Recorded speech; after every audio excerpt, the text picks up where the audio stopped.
హైదరాబాద్లోని సుందరయ్య భవన్ ఏరియాలో అయినటువంటి బీసీ ఎస్సీ ఎస్టీ జేఏసీ గౌరవనీయులు డాక్టర్ విశారద మహారాజ్ యొక్క కార్యాలయంకు రావడం జరిగింది. బాధితులను పరామర్శించడానికి. బాధితులు చెప్పిన కథనం ప్రకారము టోటల్ వాళ్ళు చెప్పిన దాంట్లో అక్షరాల 100% నిజం ఉంది. వాళ్ళకు అన్యాయం జరిగింది. అట్రాసిటీ కేసు పెట్టడం లేదు. వాళ్ళ మహిళలకు జరిగిన దాడి మీద కూడా కేసు పెట్టలేదు. ఇంతవరకు దుండగను అరెస్ట్ చేయడం లేదు. వాళ్ళకి ఇంతవరకు ఇలాంటి ఇది నష్టపరం కూడా అందజేయలేదు. వాళ్ళ బాధను వ్యక్తం చేశారు. ఇంతవరకు ఆ బాధను ఖచ్చితంగా మేమేం డిమాండ్ చేస్తామంటే కలెక్టర్ గారు కానీ, అక్కడ ఉన్న డిఎస్పీ గారు కానీ, ఎస్పీ గారు కానీ ఖచ్చితంగా వీళ్ళందరి ఈ బాధితులు చెప్పిన ప్రకారంగా వాళ్ళందరి మీద ఎస్సీ ఎస్టీ అట్రాసిటీ, తర్వాత మహిళలపై దాడి చేసిన ఇది. రెండవది ఆ 2 నెలల పాపను చంపడం జరిగింది కాబట్టి ఆ 2 నెలల పాప యొక్క మర్డర్ కేసును కూడా నమోదు చేసి తక్షణమే ఫాస్ట్ ట్రాక్ కేసు చేసి దీనికి ఎంబడి వాళ్ళకు శిక్ష పడేటట్లు కూడా. గతంలో ఒక ప్రియాంక రెడ్డి వరకు ఒక అమ్మాయికి అత్యాచారం తప్పితే ఎంబడి ఎన్కౌంటర్ చేసింది. మరి అలాంటిది మరి వీళ్ళు మనుషులు కాదా? మరి ఇలాంటి అనగారిన వర్గాలని ఇప్పుడు ఇందులో చూస్తుంటే వీళ్ళంతా ఆదర్శంగా కనిపిస్తున్నారంటే వీళ్ళు ఆదర్శం వీళ్ళందరూ అంటే కులాంతర వివాహాలు చేసుకోవడమే.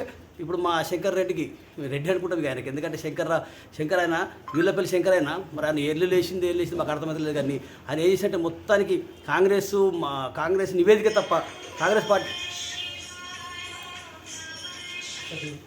కాంగ్రెస్ పార్టీ ఒక నివేదిక తయారు చేసుకుని తీసుకురామంటే ఆ నివేదిక మాత్రం తయారు చేస్తుంది తప్ప కదా ఆయన వాస్తవాలు మాత్రం గ్రహించి ఇలా జరిగిన సంఘటనకు మాత్రం నిన్న ప్రెస్ మీట్ పెట్టి ఏం చెప్తున్నారంటే టోటల్ అగ్రకులాలకు కాంగ్రెస్ పార్టీ రేవంత్ రెడ్డికి అనుకూలంగా, అక్కడ ఉన్న రెడ్డిలకు అనుకూలంగా ఒక నివేదిక తయారు చేసి చెప్తున్నాం తప్ప కానీ అందులో ఎలాంటి న్యాయం లేదని ఇప్పుడు ఇక్కడ వచ్చి మేము వీళ్ళతో అడిగిన తర్వాత ఈ బాధితులు అడిగిన తర్వాత చూస్తుంటే వీళ్ళ బాధ వీళ్ళ ఆవేదన చూస్తుంటే ఎట్లా అంటే ఖచ్చితంగా వీళ్ళు చెప్పింది ఇంకా ఎక్కువ ఉంది. కానీ వాళ్ళు పూర్తి వీళ్ళ వాస్తవాలు వినడం లేదు. ఈ ప్రభుత్వం వీళ్ళ మీద అసలు నిర్లక్ష్యం చేస్తుంది.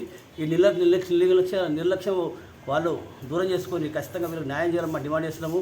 లేకపోతే బీసీ ఎస్సీ ఎస్టీ జేఏసీ ఆధ్వర్యంలో డాక్టర్ విశారద మహారాజ్ నేతృత్వంలో మేము రజక సంఘం మరి బీ సంఘం అందరూ కలిసి పెద్ద ఎత్తున ఉద్యమం చేసి వీళ్ళు న్యాయం వరకు పోరాటం చేస్తామని ఈ ముఖంగా నేను సుంగట పోస్టి తెలంగాణ రజక ఉద్యమ వేదిక రాష్ట్ర కోఆర్డినేటరు మరి BC SC ST JAC Nirmal జిల్లా వర్కింగ్ ప్రెసిడెంట్గా మేము ఈ ప్రభుత్వం డిమాండ్ చేసేది ఏమంటే ఖచ్చితంగా ఇందులో ఉన్న మహిళల్ని కూడా మహిళలపై దాడి చేసిన కేసు, మరి అట్రాసిటీ కేసు, మర్డర్ కేసు, చిన్న పాపం 2 నెలల పాపం చెప్పి కాబట్టి ఆ మర్డర్ కేసు ఇవన్నీ నమోదు చేసి ఖచ్చితంగా తక్షణమే రేపు ఈ 2 రోజుల్లోనే వాళ్ళందరినీ అరెస్ట్ చేసి రిమాండ్ పంపాలా. ఖచ్చితంగా వాళ్ళ ఫాస్ట్ ట్రాక్ కేసు అంటే దాన్ని త్వరితగతిలో వాళ్ళకి 2 నెలల్లో ఖచ్చితంగా ఉరిశిక్ష పడేట్లు చూడాలని మనం డిమాండ్ చేస్తున్నాము. లేకపోతే ఇక్కడ ప్రజాస్వామ్యం అప్రజాస్వామికం అని మేము ఈ ప్రజాస్వామ్యంలో ఉన్నామా? మరి అసలు ఈ రాచరిక పరిపాలన కొనసాగుతుందా? ప్రజాస్వామ్యం కొనసాగుతుందా? దీనికి రేవంత్ రెడ్డి సమాధానం ఇవ్వాలని డిమాండ్ చేస్తున్నాం.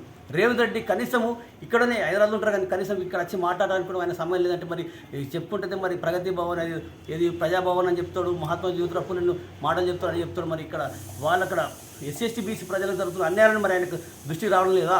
ఆయన ఏం చేస్తున్నారంటే ఈ శాఖలలో మాదిగలు కాబట్టి వీళ్ళంతా డీల్ చేస్తున్నారు. ఈ ఉద్యమాన్ని ఏ విధంగా నీరుగార్చడానికి ఖచ్చితంగా ఒక శాఖల ఎమ్మెల్యేలను ముందర పెట్టుకొని ఆయనతో నివేదిక తయారు చేయించి మీ శాఖలని చెప్తున్నాడు, నేనేం చెప్పాలా ఏం చేయాలని చెప్పి తప్పించుకునే వారం చేస్తున్నాడు. ఈయన బుధం మీద ఆయన బంధు పెట్టుకుంటున్నాడు. వీళ్ళపల్లి శంకర్కు ఆయన ఎల్లు లేపేసిండు. ఆయన ఎల్లు లేచిన శంకర్ అయిపోయాడు. ఆ శంకర్ను మేము శాఖలో నిన్ననే మా సంఘాలంతా కలిసి ఆయన బహిష్కరించిళ్ళు. ఖచ్చితంగా ఆయన శాఖలైనా ఇప్పుడు ఎవరు కూడా ఆయన గుర్తిస్తలేరు. నిజంగా నీకు చిత్తశుద్ధి ఉంటే రేవంత్ రెడ్డి గారికి ఆయననే ఇక్కడ వచ్చి వీళ్ళ గురించి తెలుసుకొని మరి వీళ్ళ బాధలు ఏమిటి, వాస్తవాలు ఏమిటి, జరిగిన అన్యాయం ఏమిటి, మరి వీళ్ళకి ఏ విధంగా న్యాయం చేయాలి, మరి ఆ నేరస్తులు ఏ విధంగా కఠిన శిక్షాలా, ఇవన్నీ ఖచ్చితంగా ఈరోజు మేము ఒక కంచెలే కానీ ఇంకా మిగతా ఇప్పుడు మా బీసీ జేఏసీ చైర్మన్ ఉన్నాడు ఈశ్వరయ్య గారు, వారు మొత్తం టోటల్ ఆంధ్రప్రదేశ్ రాష్ట్రానికి ఆయన ఒక జడ్జిగా చేసిండు. అలాంటి పెద్ద మనుషులు ఐఏఎస్ ఆఫీసర్ చిరంజీవి సార్ ఉన్నారు, ఇంత డాక్టర్ విశారద మహారాజ్ వీళ్ళంతా పెద్ద మనుషులు ఉన్నారు. వీళ్ళు చెప్పింది కూడా నమ్మకుంటే మరి ఆయన దోచింది చేసుకుంటే ఆయన ఏకపక్షం వహిస్తున్నాడు. రేవంత్ రెడ్డి ఏమంటే ఏకపక్షం వహిస్తూ రెడ్డిలు కాపాడుకోవడానికి ప్రయత్నాలు భాగమనే ఈ శంకర్ రెడ్డికి వాడుకుంటారు తప్ప ఇంకా మిగతా ఎలాంటి సందేహం లేదు మాకు. ఖచ్చితంగా 100% ఇది కుట్రపూరితంగా జరుగుతున్నది. వీళ్ళకి మోసం చేయడానికి ప్రయత్నం చేస్తుంది తప్ప ఇందులో న్యాయం చేయడానికి ఎలాంటి ఏ కోణంలో కూడా చూస్తుంటే వాళ్ళ న్యాయం కనిపిస్తలేదు. ఖచ్చితంగా మేము ప్రధాన డిమాండ్లు ఏమంటే వీళ్ళకి న్యాయం చేయకపోతే ఖచ్చితంగా రాష్ట్ర వ్యాప్త ఉద్యమాలు చేస్తాము.